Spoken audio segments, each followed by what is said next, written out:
ॐ सहना भवतु सहनौ भुनक्तु सह वीर्यं करवावहै तेजस्विनावधीतमस्तु मा विद्विषावहै।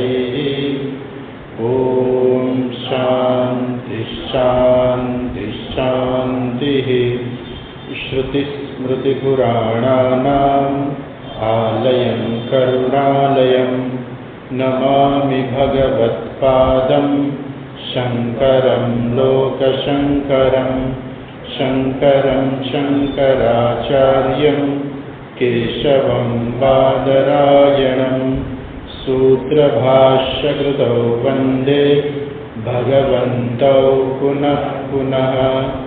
ईश्वरो गुरुरात्मेति मूर्तिभेदविभागिने व्योमवद्व्याप्तदेहाय दक्षिणामूर्तये नमः।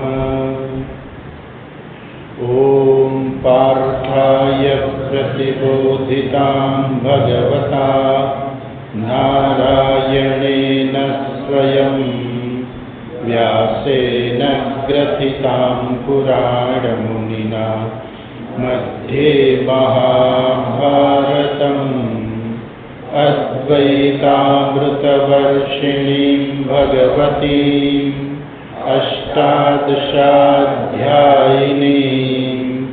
अम्ब त्वामनुसन्दधामि भगवद्गीते भवद्वेषिणीम्।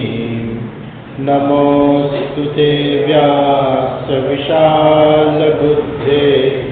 फुल्लारविन्दायतपत्रनेत्र येन त्वया भारततैलपूर्णः प्रज्वालितो ज्ञानमयः प्रदीपः। यं ब्रह्मा वरुणेन्द्ररुद्रमरुतः स्तुवन्ति दिव्यैस्तवैः वेदैः साङ्गपदक्रमोपनिषदैः गायन्ति यं सामगाः।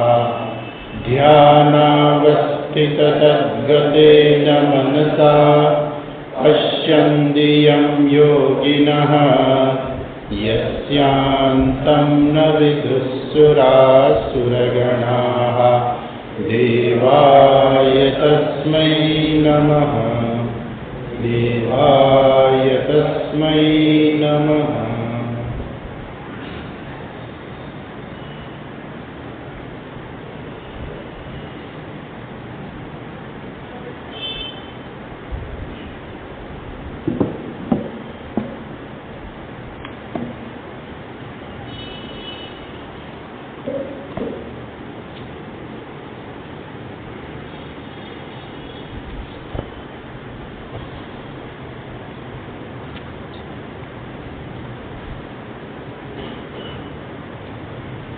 ગઈ વખતે આપણે 5મા અધ્યાયની સમાપ્તિ કરેલી, 6ઠા અધ્યાયની શરૂઆત કરવાની છે. 6ઠો અધ્યાય છે ધ્યાન યોગ. તો સૌથી પહેલા ધ્યાન કોને કહેવાય એ આપણે જોઈએ અને પછી આપણે આગળ ચાલીશું. તો કે છે કે ધ્યાન એટલે શું? તો કે છે મનસઃ વ્યાપારઃ ધ્યાનઃ. મનસઃ વ્યાપારઃ, મનનો વ્યાપાર જે છે ને એને ધ્યાન કહેવામાં આવે છે.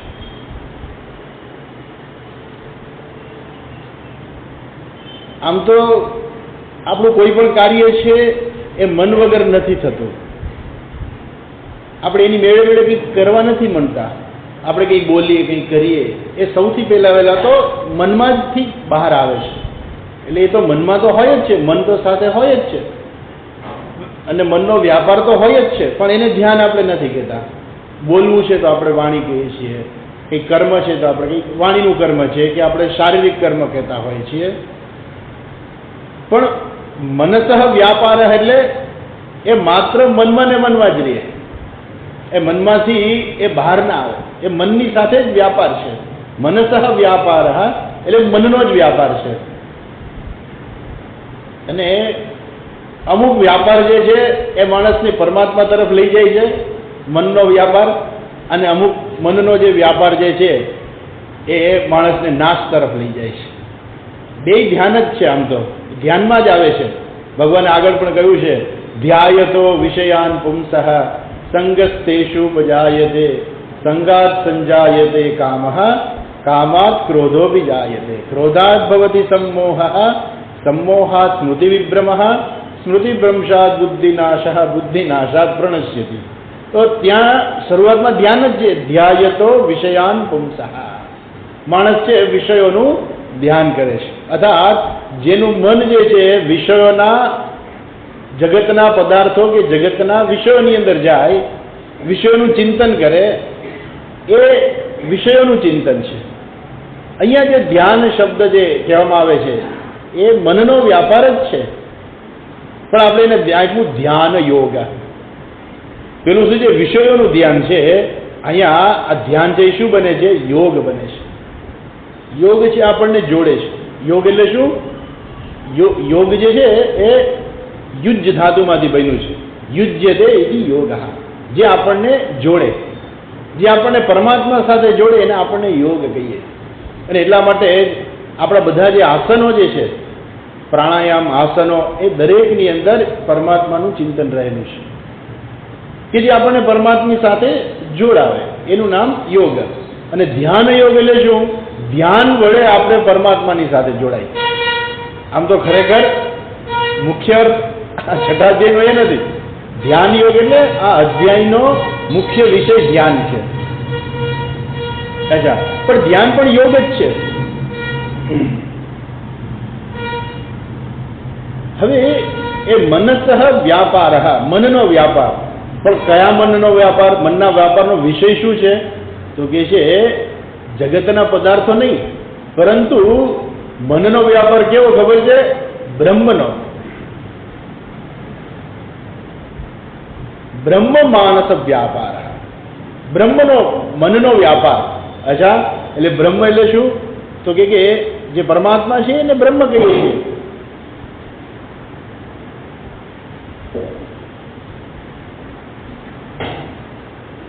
આપણે જે પરમાત્મા કહીએ છીએ એ પરમાત્મા જ બ્રહ્મ છે. એ બ્રહ્મ જેનો વિષય છે, બ્રહ્મ વિષય માનસ વ્યાપાર. ધ્યાન, ધ્યાન એટલે શું? બ્રહ્મ જેનો વિષય જે છે એનો મનનો વ્યાપાર, એનું નામ ધ્યાન. બરાબર છે? પણ કયું બ્રહ્મ? તો કે છે સગુણ બ્રહ્મ માનસ વ્યાપાર. જે સગુણ બ્રહ્મ જે છે એનો મનનો વ્યાપાર, એનું નામ ધ્યાન. કોઈ પણ વ્યક્તિ છે કોઈ પણ ભગવાનને યાદ કરી શકે છે અને એ જ એનું ધ્યાન છે, સગુણ બ્રહ્મ છે. જો રામનું ધ્યાન કરવું કે કૃષ્ણનું ધ્યાન કરવું કે શિવજીનું ધ્યાન કરવું, કોઈ પણ પરમાત્માનું, દેવતાનું, કોઈ પણ ભગવાનનું આપણે ધ્યાન કરીએ તો એ શું છે? સગુણ બ્રહ્મ માનસ વ્યાપાર. હવે તો કે માત્ર સગુણ બ્રહ્મ માનસ વ્યાપાર હોય તો એને ધ્યાન કહેવાય? દાખલા તરીકે એક વ્યક્તિ એવું કરે છે, સવારે ઓફિસે જઈને એ પેલા હાથ જોડીને ભગવાન નમસ્કાર કરી અડધી મિનિટ ભગવાનનું ધ્યાન કરી લે. અહીં હું રોજ ધ્યાન કરું છું અડધી મિનિટ, અને પછી અડધી મિનિટ ક્યારે? રાત્રે સૂતા પહેલા કરે. તો એ ભગવાનને યાદ કરે છે અડધી મિનિટ, તો શું એને ધ્યાન કહેવાય? તો કે ના, એને ધ્યાન ના કહેવાય.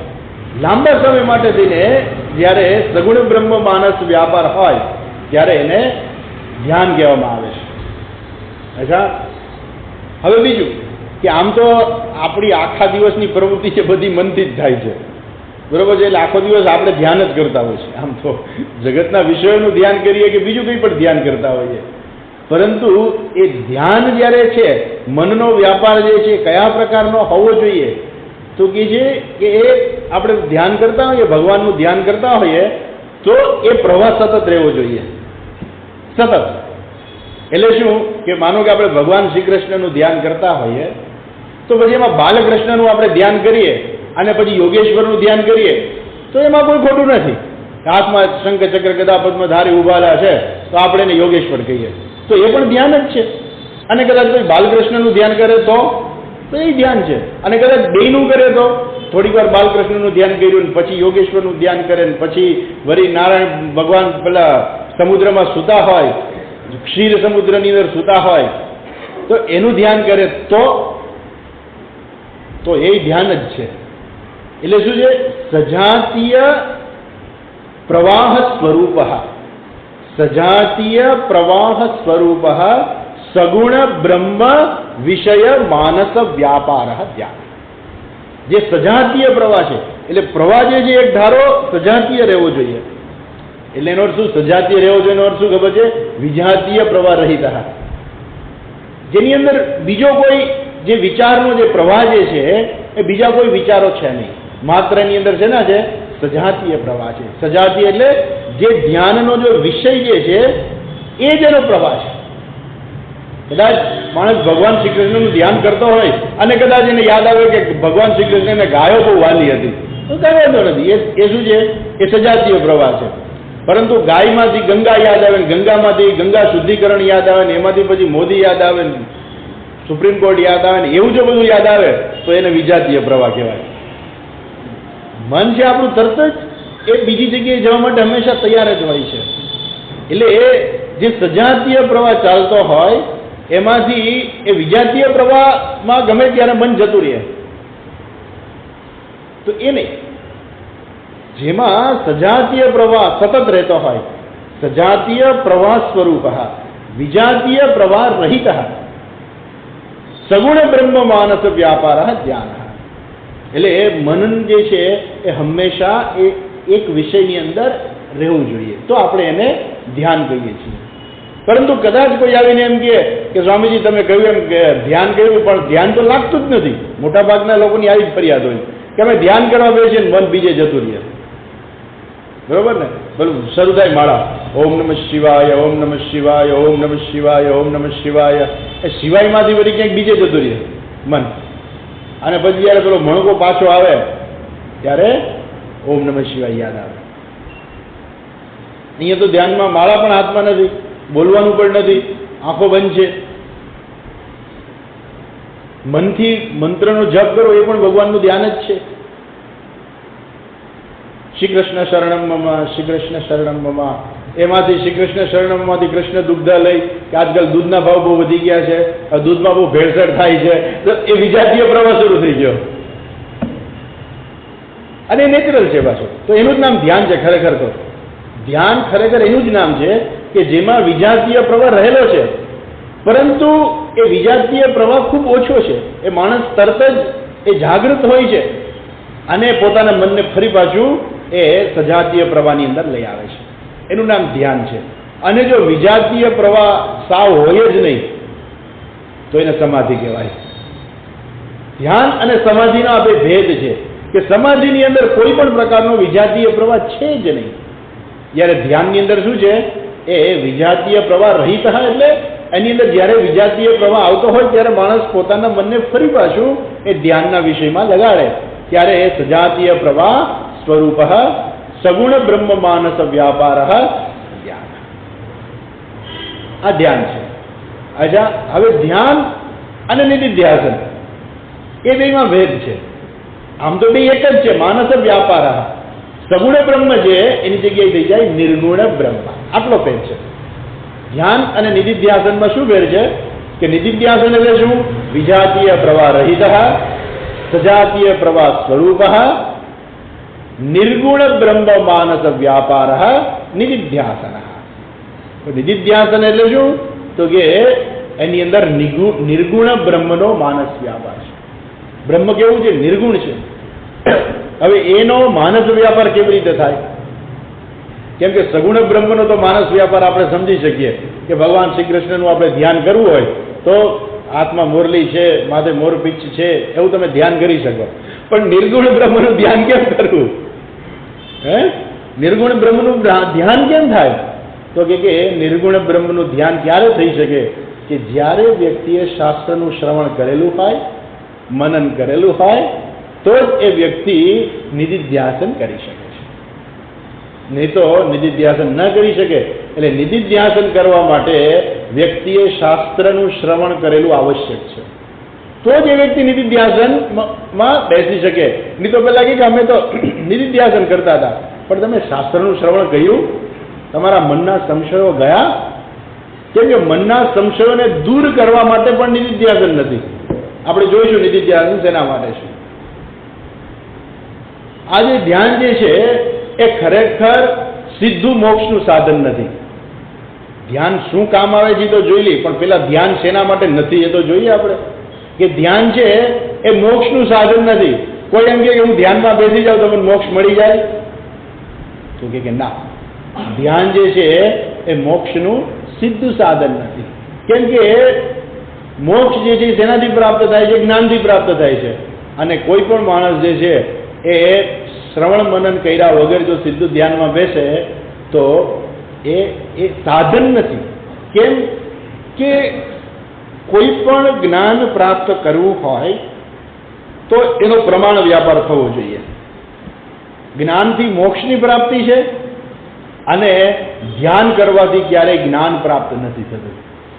એક માણસને 100 એકડા ના આવડતા હોય અને કદાચ ધ્યાનમાં બેસી જાય 100 એકડા આવડે? ના, એ ના આવડે. બરોબર છે? એટલે ધ્યાન જે છે એ ક્યારેય પણ મોક્ષ આપવાનું કોઈ સીધું સાધન નથી. હા, ધ્યાન એ આપણે આગળ જોઈએ કે મનની તૈયારી માટે છે, આપણે વિસ્તારથી જોઈશું. ધ્યાન છે સીધું સાધન નથી કે ધ્યાનથી આપણને મોક્ષ મળી જશે, આપણે ધ્યાનમાં બેસીને તો મોક્ષ મળે. ના, ધ્યાન છે એ મોક્ષ માટેનું સીધું સાધન નથી. એ જ રીતે મોક્ષનું સાધન તો જ્ઞાન છે, તો ધ્યાનથી જ્ઞાન પ્રાપ્ત થાય કે નહીં? તો કે ના, ધ્યાનમાં બેસવાથી જ્ઞાન પણ પ્રાપ્ત નથી થતું.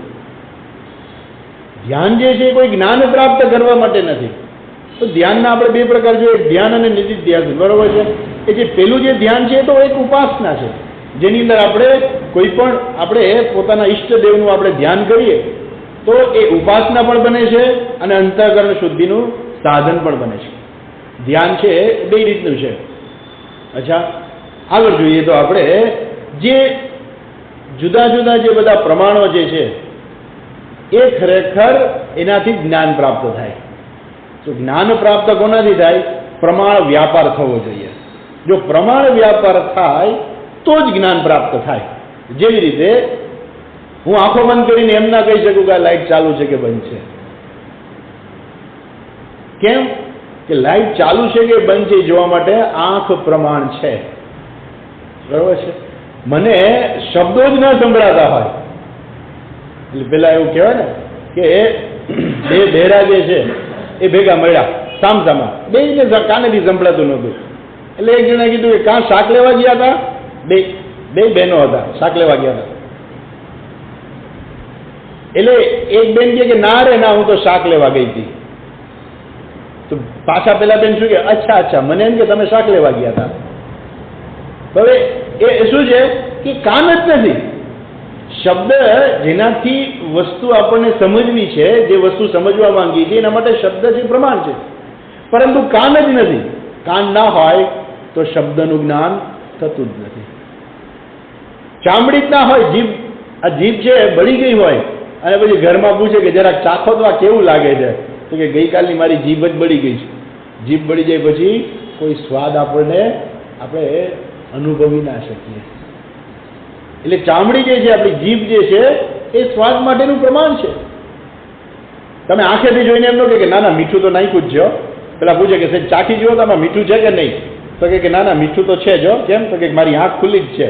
તો ખુલ્લી આંખે ખબર ના પડે કે આમાં મીઠું છે કે નથી. કેમ કે એના માટે પ્રમાણ શું છે? જીભ છે, પ્રમાણ છે.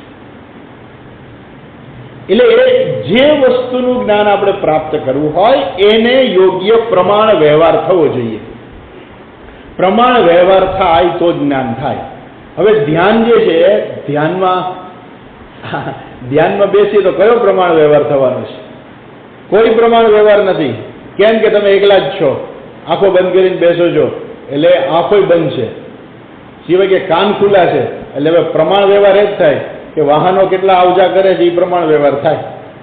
અવાજ આવતો હોય ને તો એ પ્રમાણ વ્યવહાર થઈ શકે, બાકી એ સિવાય તો બીજો પ્રમાણે એ વ્યવહાર થાય કે બેઠા હોય ને જો કીડી મકોડો ચડી ગયો હોય તો એ પ્રમાણે વ્યવહાર થાય કે આ કીડી ચડી ગઈ, મકોડો ચડી ગયો.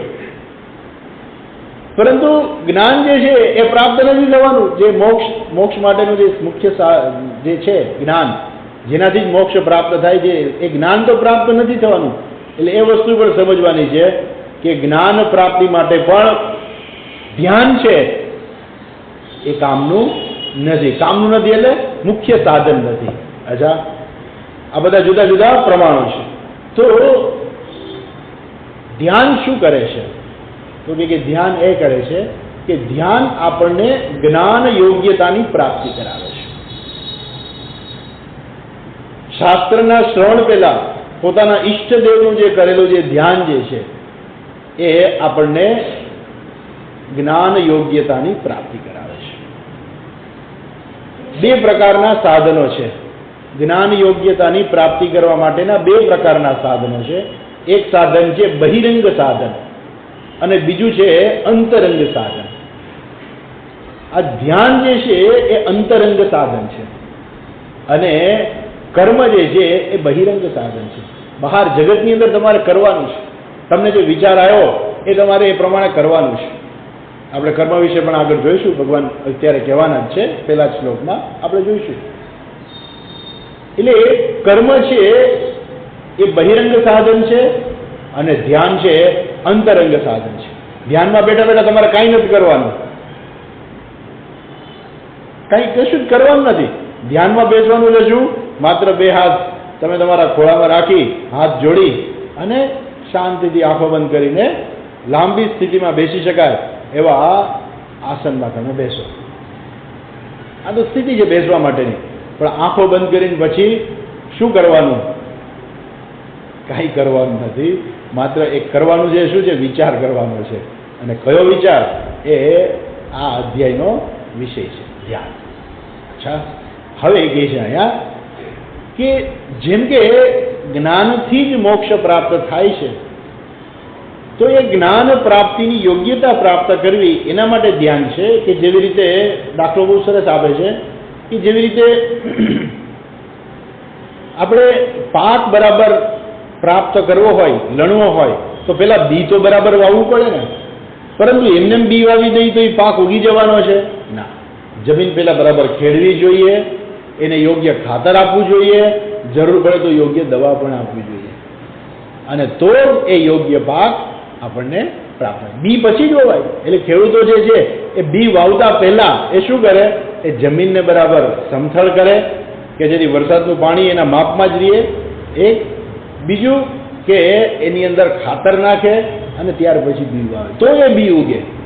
એમ આપણું અંતઃકરણ જો યોગ્ય હોય, અંતઃકરણ જો શુદ્ધ હોય અને પછી એની અંદર જે છે એ જ્ઞાન જો પ્રાપ્ત કરવામાં આવે તો એ જ્ઞાન જે છે ફળદાયી થાય છે. ઘણા બધા લોકોની ફરિયાદ હોય છે કે અમે કેટલાય વર્ષોથી શાસ્ત્રનું શ્રવણ કરીએ છીએ પરંતુ જ્ઞાન તો છે, જ્ઞાનનું ફળ મોક્ષ નથી મળતું. જ્ઞાનનું ફળ જે મોક્ષ જે છે એ પ્રાપ્ત નથી થતું. એટલે શું ખબર છે કે અમે જોયું ઉપલી ટાંકીમાં પાણી બરાબર છે, ટાંકી પાણીથી બરાબર ભરેલી છે, નળ એ ખુલ્લો જ છે, પણ તોય પાણી નથી આવતું. એનો અર્થ શું? કે ક્યાંક તકલીફ છે.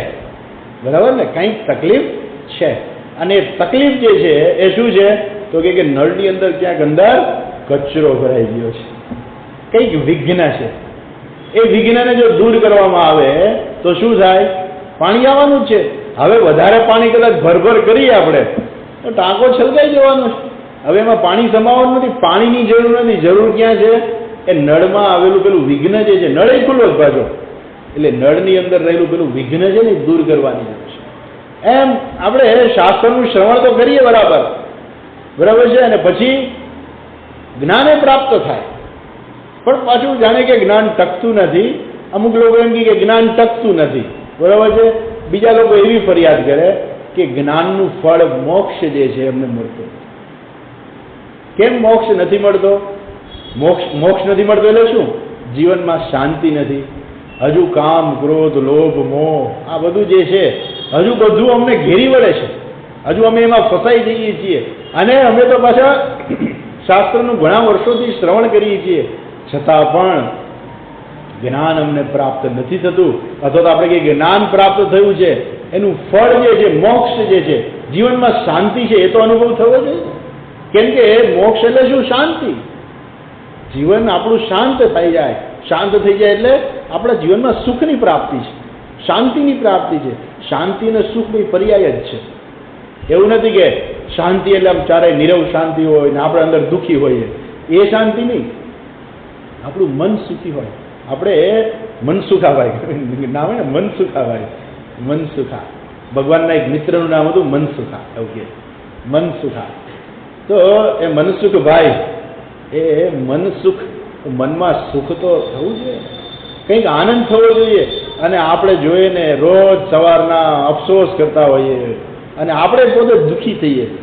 ઘરની અંદરનું વાતાવરણ જોઈને આપણે દુઃખી થઈ જાય કે શું થશે, આ લોકો કોઈ સમજતા નથી. એટલે ઘરનું દુઃખ, ગામનું દુઃખ, કે ગામમાં ક્યાં કોઈ સમજે છે. દેશનું દુઃખ, આ દેશનું શું થશે, આ દેશ ક્યાં જશે, કાંઈ ખબર નથી. ચારે બાજુ દુઃખ જ છે. ગમે ત્યાં જાઓ એ માણસ છે, આમ તો પાછું જ્ઞાન પ્રાપ્ત છે, આમ તો શાસ્ત્રોનું શ્રવણ કરેલું છે, પણ તોય એ માણસ દુઃખી રહે છે. તો એક તો જ્ઞાનનું ફળ મોક્ષ જે એ પ્રાપ્ત નથી થતું. કેમ નથી થતું? કંઈક વિઘ્ન છે. શું વિઘ્ન છે? તો કહે છે કે શાસ્ત્રનું તો શ્રવણ કરેલું છે, મનને કરેલું છે. આમ જોઈએ તો આપણે એમ કહીએ કદાચ મનનમાં ગયા હોય, મનને કરી આવ્યા હોય, મનને કરેલું છે, શાસ્ત્રનું શ્રવણ કરેલું છે.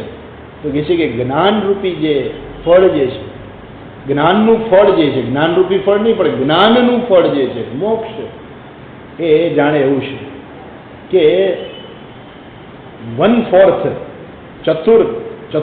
ચોથો ભાગ જે છે ને, એ શાસ્ત્રના શ્રવણથી પ્રાપ્ત થાય છે. સીધે સીધું સંપૂર્ણ ફળ જે છે એ માત્ર શાસ્ત્ર શ્રવણથી પ્રાપ્ત નથી થતું. 1/4 મનન પણ કરવું પડે વ્યક્તિએ. અને ત્યાર પછી મનન કર્યા પછી આવે છે એ સ્વાધ્યાય આવે છે. એનો સ્વાધ્યાય થવો જોઈએ. સ્વાધ્યાય થવો જોઈએ એટલે ગ્રુપ ડિસ્કશન. તમે કોઈ બીજા સાથે વાત કરો. તમે વાત કરશો એટલે તમને ખબર પડશે કે તમને શું ખબર છે, તમે કેટલું બોલી શકો છો. તમે જેટલું બોલી શકશો ને એટલું જ ખરેખર તમારા મનમાં હોય છે, એટલું જ તમે બોલી શકો. ઘણીવાર માણસના મનમાં હોય, બોલી ના શકતા હોય, પણ એ પછી બોલી તો શકે. એટલે એ ગ્રુપ ડિસ્કશન દ્વારા જે છે એ જ્ઞાન દૃઢ થતું હોય છે.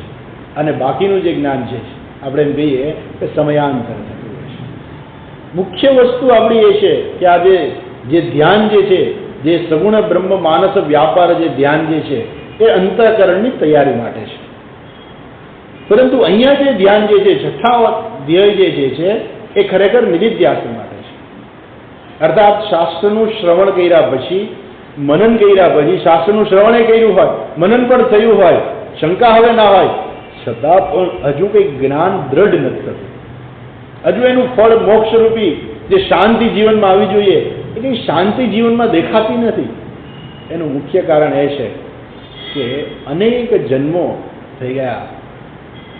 અનેક જન્મોની આપણી અમુક પ્રકારની ગ્રંથિઓ મનમાં એવી દ્રઢ થઈ ગઈ હોય કે જલ્દી જાતી નથી.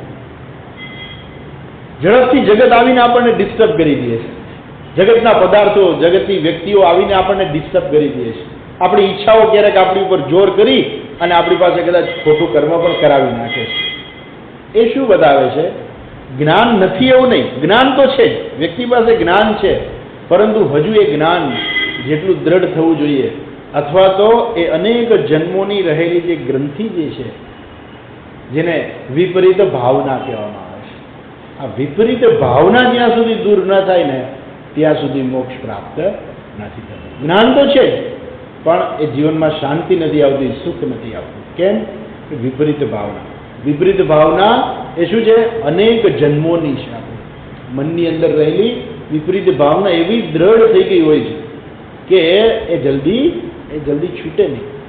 ઘણી વસ્તુ એવી હોય ને, પેલું માટીનું કંઈ બનેલું હોય વસ્તુ, અને માટીને બરાબર તપાવી હોય તડકામાં, અને પછી એની ઉપર તમે પાણી રહેતો એ જલ્દી માટી ઓગળે નહીં. એને થોડોક ઝાઝો સમય એને ભીની રાખવી પડે. જાજો ભેજ એને આપવો પડે, પછી એ માટી જે છે એ ઓગળી જાય. એમ જરાક પાણી નાખ્યું માટી ઓગળી જાય એવું ના બને. એમ આપણે થોડું શાસ્ત્રનું શ્રવણ કરી લીધું એનો અર્થ એવો નથી કે જ્ઞાન બધું દ્રઢ થઈ જાય. કેમ કે અનેક જન્મોની અંદર જે વિપરીત ભાવનાઓ જે છે એવી દ્રઢ થયેલી હોય છે કે આપણે શાસ્ત્રનું શ્રવણ કરીએ ને તોય વિપરીત ભાવના જાય નહીં. એ વિપરીત ભાવના કેવી હોય છે? એ બરાબર દ્રઢ થઈ હોય છે. અને દ્રઢ થયેલી જે વિપરીત ભાવના જે છે એને દૂર કરવા માટે નિધિધ્યાસન છે. શાસ્ત્રમાં પણ જોઈએ, શાસ્ત્રનું શ્રવણ કરવું હોય તો અહીંયા કહે છે કે એ શાસ્ત્ર જે છે એ શું છે ખરેખર. જે આપણે બધા જુદા જુદા જે પ્રમાણ જોતા હતા આની અંદર શાસ્ત્ર એક પ્રમાણ છે. ને એટલા માટે શાસ્ત્રનો અભ્યાસ જરૂરી છે. શા માટે શાસ્ત્રનો અભ્યાસ જરૂરી છે? કે જો શ્રવણ જ નહીં કર્યું હોય તો નિધિધ્યાસન ક્યાંથી થશે? અને શ્રવણ કરવા માટે ભગવાન પણ અર્જુનને કહે છે કે તું બરાબર શ્રવણ કર અને પાછળથી કરી લેજે. અત્યારે તો અર્જુન સાંભળે છે એટલે કંઈ પ્રશ્ન નથી, પણ ભગવાન શું કહે છે કે જ્ઞાન પ્રાપ્ત કરવું જોઈએ. અને જ્ઞાન પ્રાપ્ત કરવું એટલે શાસ્ત્રનું શ્રવણ કરવું જોઈએ. તદ્વિધિ પ્રણિપાતેન પરિપ્રશ્નેન સેવયા ઉપદેક્ષ્યંતિ તે જ્ઞાનમ જ્ઞાનિન તત્વદર્શિના. એ જ્ઞાન પ્રાપ્ત કરવું એટલે શાસ્ત્ર જે છે, આ શાસ્ત્ર શું છે? જેવી રીતે આપણે કહીએ કે આપણે આપણી આંખ જોવી હોય તો આપણે આંખેથી આખી દુનિયા જોઈ શકીએ. આખી દુનિયા જોઈ શકીએ આપણે આંખેથી. કદાચ ઝીણી વસ્તુ હોય તો આપણે દૂરબીનથી જોઈએ, માઇક્રોસ્કોપથી જોઈએ, આપણી આંખ વડે આખી દુનિયા જોઈ શકીએ.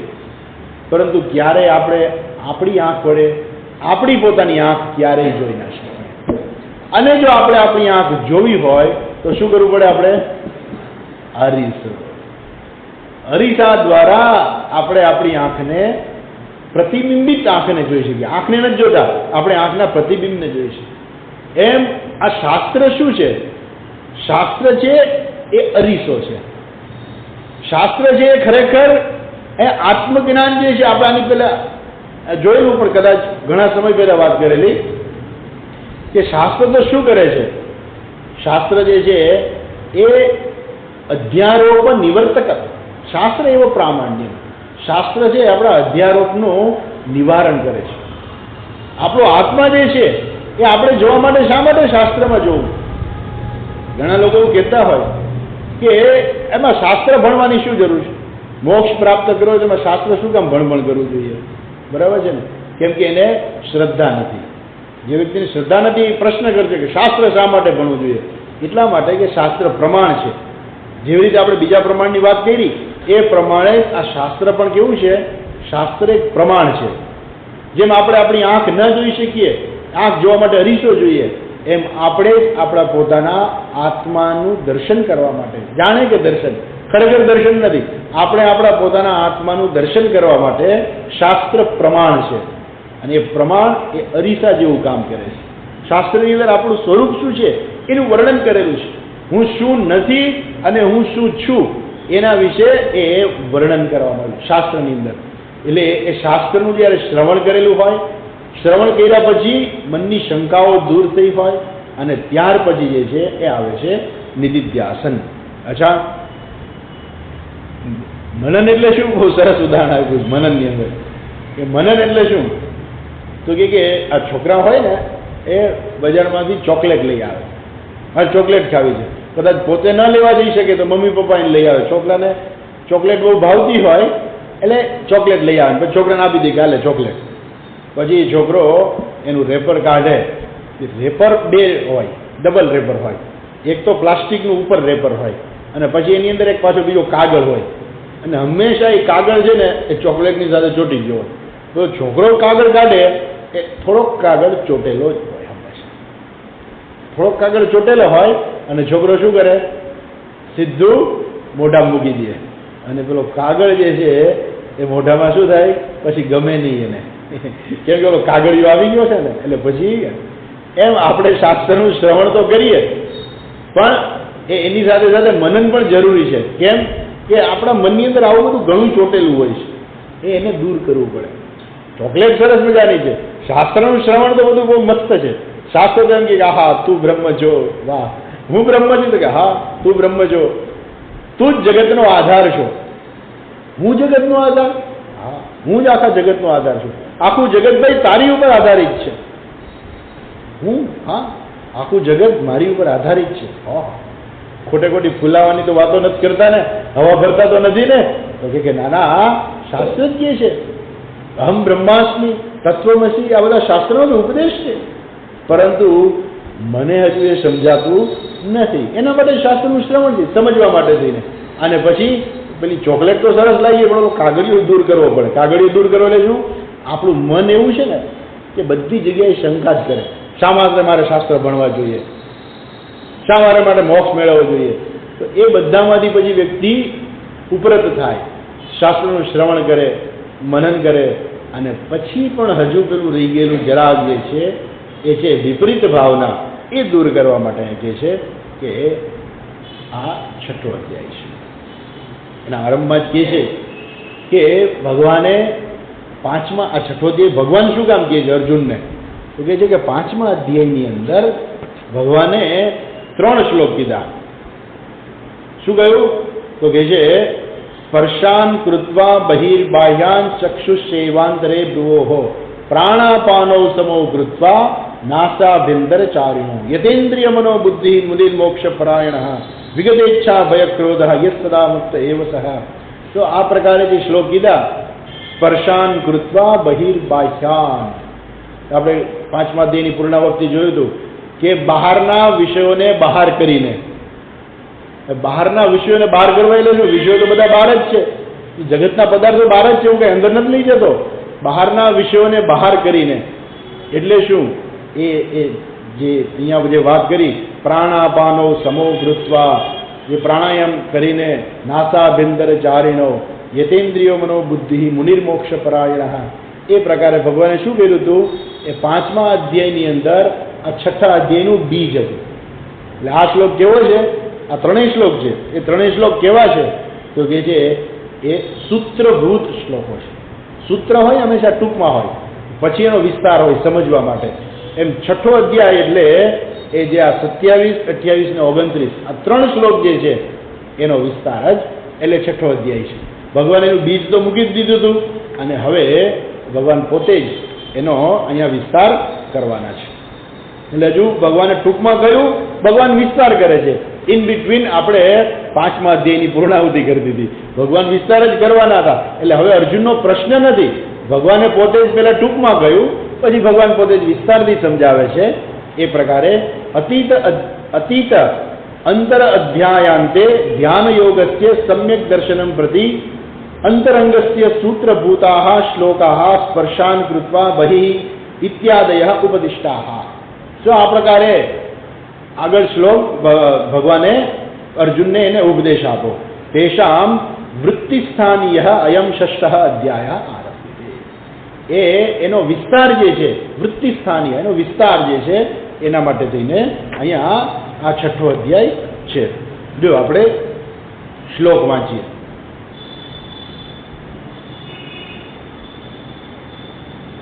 ઓમ શ્રી પરમાત્મને નમઃ.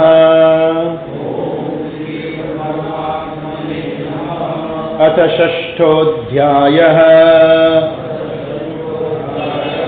શ્રી ભગવાનુવાચ અનાશ્રિતઃ કર્મફલम्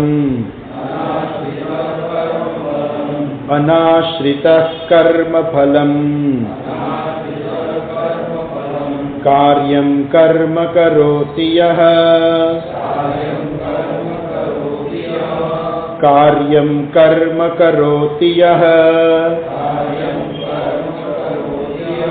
स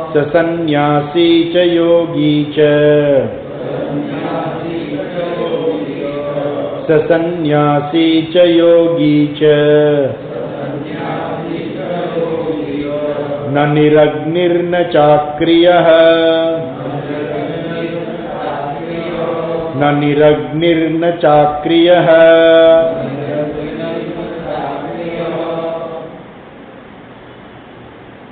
અનાશ્રિતઃ.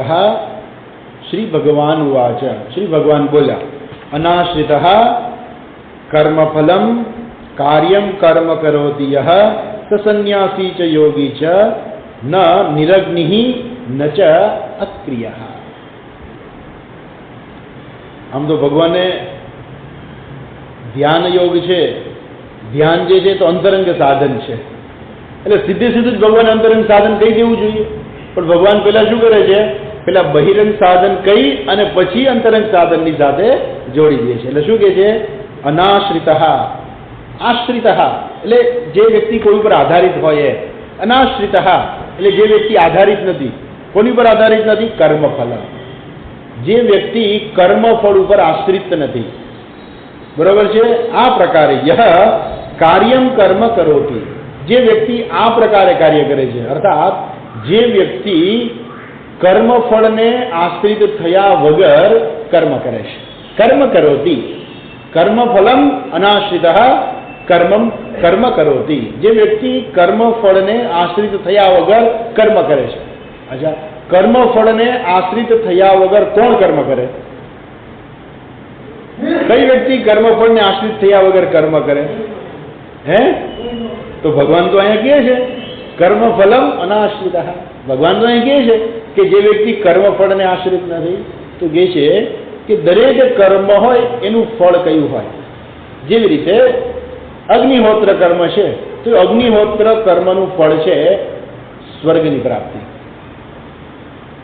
હવે એ વ્યક્તિ અગ્નિહોત્ર કર્મ કરે છે કેમ કે એ નિત્ય કર્મ છે, એટલે કરવું તો પડે, અને એને સ્વર્ગની પ્રાપ્તિ ફળ છે, તો એ શું વિચાર કરે કે સ્વર્ગ પ્રાપ્તિ રૂપી જે ફળ છે એ મારે જોઈતું નથી. હું તો શાના માટે કરું છું કે શાસ્ત્રમાં કહ્યું છે કે આ નિત્ય કર્મ છે મારે કરવું જોઈએ, એટલે હું મારું કર્મ કરું છું. છોકરાઓને જે છે મોટા કરવાનું ફળ શું થાય કે મોટા થઈ અને આપણું ધ્યાન રાખે, બરોબર ને? બાળકો શું કરે? મોટા થઈ અને મા બાપનું ધ્યાન રાખે. એટલા માટે જ મા બાપ છોકરાઓને એવું હોય કે ભાઈ આપણે છોકરાનું ધ્યાન રાખીએ તો છોકરાઓ મોટા થઈને આપણું ધ્યાન રાખશે, બરાબર છે? એનું ફળ છે. પરંતુ મા બાપ શું વિચાર કરે કે આ બાળકો ભગવાને મને આપ્યા છે, એને મોટા કરવા એ મારી ફરજ છે, અને માટે હું મારી ફરજ બજાવીશ. એ બાળકો મને સાચવે કે ન સાચવે. તો એ કર્મફળ શું છે એનું? બાળકોને મોટા કરવાનું કર્મફળ શું છે કે જ્યારે એ મા બાપ વૃદ્ધ થાય ત્યારે એ બાળક જે છે એ મોટો થઈ ગયો હોય અને માતા પિતાનું ધ્યાન રાખે. પણ એ કર્મફળને આશ્રિત નથી, એટલે શું? એ વ્યક્તિ કેવી છે ખબર છે? કર્મયોગી છે. કર્મયોગી એ વ્યક્તિ એટલે ખરેખર કોઈ વ્યક્તિ કર્મયોગ નથી, પણ વ્યક્તિ યોગ બુદ્ધિથી કર્મ કરે એ વ્યક્તિ કર્મયોગી છે. એટલે આવી જે કર્મયોગી જે વ્યક્તિ જે છે એ કર્મ તો બધા કરશે, બરાબર છે? કારણ કે દરેક વ્યક્તિએ કંઈક ને કંઈક કર્મ તો કરવું જ પડે છે, અને એમાં ઘરમાં રહીને કોઈ માણસ કર્મ કર્યા વગર રહી શકે એવું તો શક્ય જ નથી. કેમ કે ઘણી બધી ફરજો હોય અને ફરજો તો એને બજાવવી જ પડે, અને એ કંઈ પણ કર્મ કરે એનું ફળ હોય છે. પણ એના ફળમાં એ શું વ્યક્તિની ઈચ્છા હોય છે? કર્મફળ એટલે શું? અંતઃકરણની શુદ્ધિ, જેને કંઈ કર્મફળ કહેવાતું નથી. આમ તો અંતઃકરણની શુદ્ધિ માટે જ કરે છે, ઈશ્વરાર્પણ બુદ્ધિથી કે આ કર્મથી ભગવાન ખુશ થાય, પણ એ મુખ્ય કર્મફળ નથી. અહીંયા કર્મફળમ અનાશ્રિત એટલે શું? મુખ્ય કર્મફળ.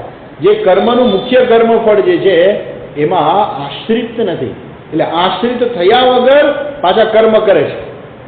એટલે શું? કર્મય કરે છે અને કર્મનું ફળ જોઈતું નથી. તો કર્મનું ફળ શું જોઈએ છે? અંતઃકરણની શુદ્ધિ, અથવા તો બીજા શબ્દમાં કહીએ તો ઈશ્વર જે છે મારી પર ખુશ થાય, ઈશ્વર ખુશ થઈ અને મારું અંતઃકરણ શુદ્ધ કરે, મારે જ્ઞાન પ્રાપ્ત કરવું છે, એટલા માટે થઈને વ્યક્તિ એ કર્મ કરે છે. એટલે શું થાય છે કે વ્યક્તિ કેવી છે? કર્મયોગી. પહેલી લાઈનમાં ભગવાન શું કહે છે કે આ વ્યક્તિ કેવી છે? કર્મયોગી છે. અર્થાત જે વ્યક્તિ કર્મયોગી છે, બરાબર છે? ભગવાન શું કહે છે ખબર છે ને? સસન્યાસી ચ યોગી છે ન નિરગ્નિર ન ચ અક્રિયા. ભગવાન એને અહીંયા સંન્યાસી કહી દે છે. એ વ્યક્તિ કેવી છે? સંન્યાસી છે. કેમ?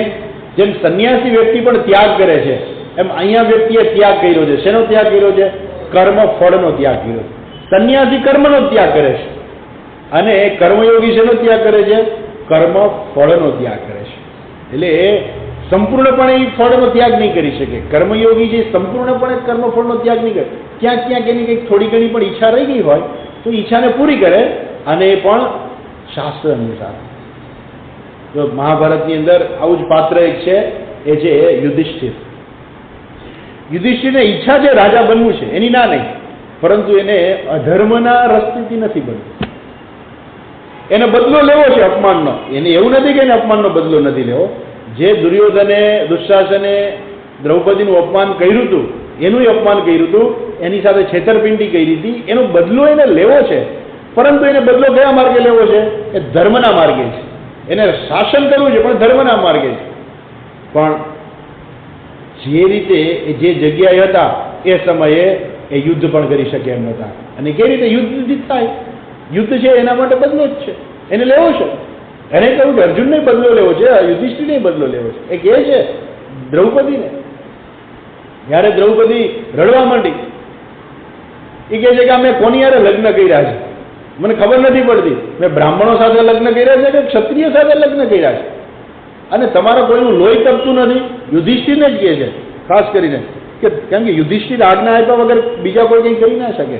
ચારેય ભાઈઓ યુધિષ્ઠિરની આજ્ઞા વગર, મોટા ભાઈ હતા ને, મોટા ભાઈની આજ્ઞાનું પાલન કરવું એટલે એ તો કરતા હતા, અને એની આજ્ઞા વગર કાંઈ કરી ન શકે. એટલે કહે છે દ્રૌપદી કે તમે બ્રાહ્મણ છો કે ક્ષત્રિય છો, કેમ તમે બદલો નથી લેતા? ત્યારે યુધિષ્ઠિર કહે છે કે દ્રૌપદી અત્યારે સમય નથી યોગ્ય, અત્યારે આપણે વનવાસમાં છીએ, આપણે એની પર હુમલો ના કરી શકીએ. આપણી ફરજ છે, આપણે સ્વીકારેલું છે કે આપણે 12 વર્ષનો વનવાસ રહેવાનું છે. આપણે 13મો વર્ષ ગુપ્તવે છે.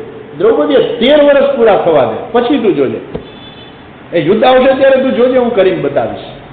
પરંતુ અત્યારે નહીં. એને પણ બદલો લેવો છે, પણ ધર્મના માર્ગે. બરાબર છે? બીજું કે એને રાજ્ય જોઈ છે, એને રાજા તો બનવું જ છે.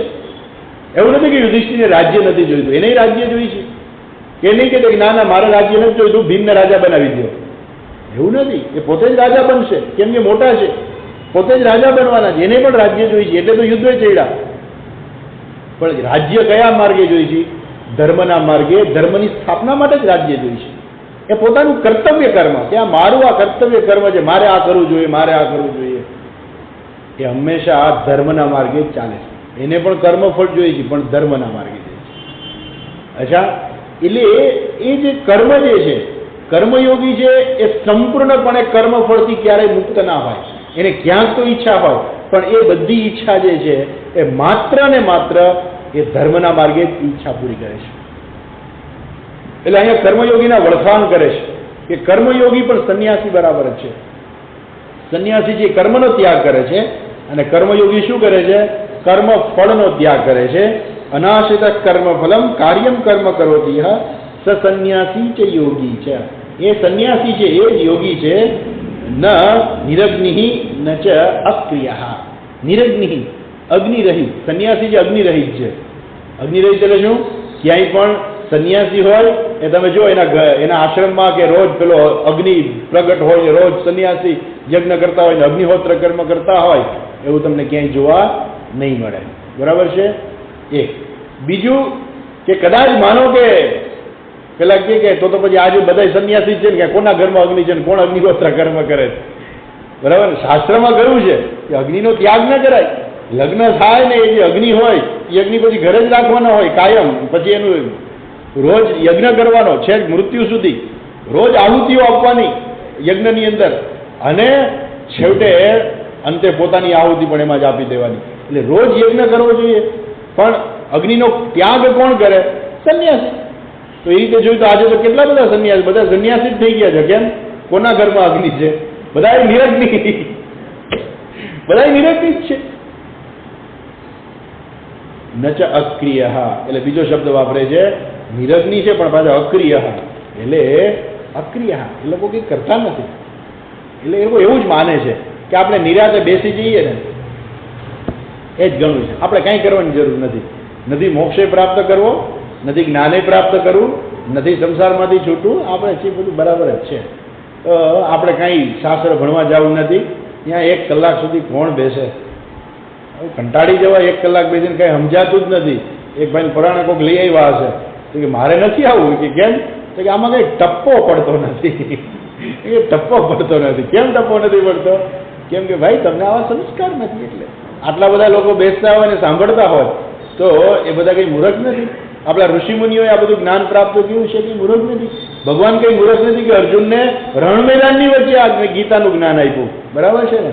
એટલે આપણને ન સમજાતું એનો અર્થ એવો નથી કે બધું નકામું છે. જે કામનું શું છે એ તો આપણા વડવાઓએ નક્કી કરેલું છે, આપણા શાસ્ત્રએ નક્કી કરેલું છે કે આ જ કરવા જેવું છે ખરેખર, અને પછી એનું ફળ પણ વ્યક્તિને મોક્ષરૂપી ફળ પણ પ્રાપ્ત થાય છે.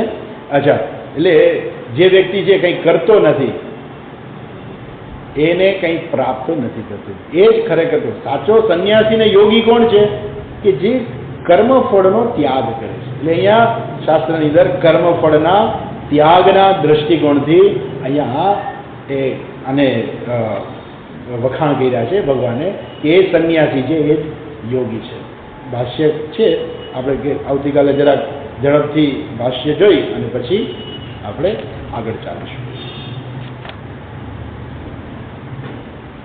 ઓમ પૂર્ણમદ પૂર્ણમિદં પૂર્ણાત પૂર્ણમુદચ્યતે પૂર્ણસ્ય પૂર્ણમાદાય પૂર્ણમેવાવશિષ્યતે. ઓમ શાંતિ શાંતિ શાંતિ. હરિ ઓમ શ્રી ગુરુભ્યો નમઃ.